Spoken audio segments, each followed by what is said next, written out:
Will you please welcome Dave Blake? Thank you very much, and it's great to have an evening where I have to follow Lynette, and then I've lived most of Stephen's story myself, and my grandson, who's 6, does tricks to me that I can't cope with. I've been aware with the Zoom sessions that we've had lots of guests and lots of visitors. The rest of us have had the pleasure of being at Delapre Abbey for the actual Feast of Fools. And I thought it'd be a good evening actually to share with everyone some of the history of the beautiful venue that we meet at, with its tremendous building and acres of parkland and woods and lakes. So I'd like to really do a TED talk about the history of part of Northampton, Delapre Abbey. At the time when the Earl of Northampton was the first Simon Descendless, Northampton Castle was built. And that was the home of the Parliament on many occasions, and certain words were spoken about Thomas à Becket that had a great fateful conclusion. And in his time, a priory was built, the Priory of St Andrews. And they called it St Andrews because it was right alongside St Andrews Road. He was followed by the second Simon Descendless, Earl of Northampton, and in 1145, a nunnery was built. The nunnery was called St Mary Delapre, St Mary of the Meadow. And they chose a lovely site for Delapre. It was close to the River Nen, so there was a water source. It had fertile land leading up to the village of Hardingstone.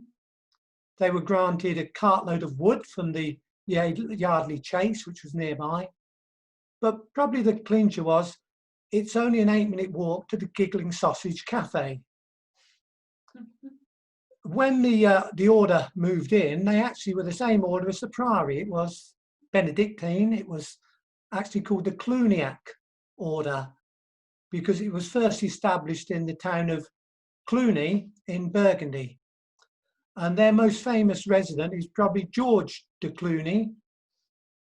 But the order lived and settled in at the nunnery, and 2 national events took place at or close to the abbey.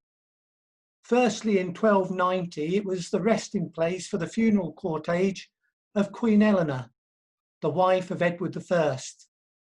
She was meant to be quite a formidable lady, and you wouldn't have wanted to make Queen Eleanor cross.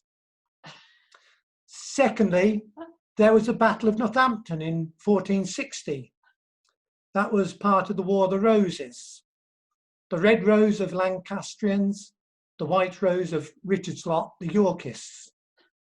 The army of the Red Rose, well, that was led by a Welsh general called Affyd of Monmouth. The Yorkist army, the White Rose, was led by Richard Neville, the Earl of Warwick, who was known as the Kingmaker.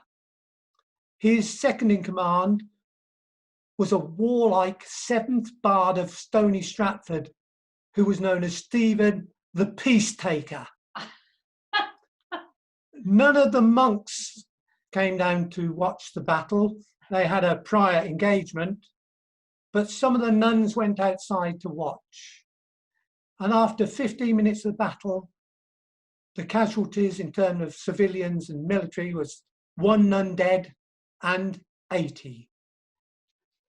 The Yorkists won the battle and King Henry VI was captured, but only part 1. Parts 2 and 3 were staying at Stratford upon Avon. So that was the end of the Battle of Northampton. And the nunnery stayed as it was until the time of the wholesale dissolutions by King Henry VIII. In 1536, they thought the nunnery was going to be closed, but there was a stay on that. And the nuns came out and they danced around singing, "If you're Abbey and you know it, clap your hands." You'll all know that every chancellor that Henry appointed had to have the name Thomas. Thomas More, Thomas Cranmer, Thomas Cooper, and at this time it was Sir Thomas Cummings, a man who owned land both in London and in Durham. And he gave Henry some advice. He said, Henry, you've been saying dissolution means dissolution. But now let's get dissolution done. And of course, Henry wanted to break away from Europe, from the RC. And so the nunnery was closed down in 1538. Now, most of the nuns stayed with their calling, but there were some who left the order. They kicked the habit. They were really angry.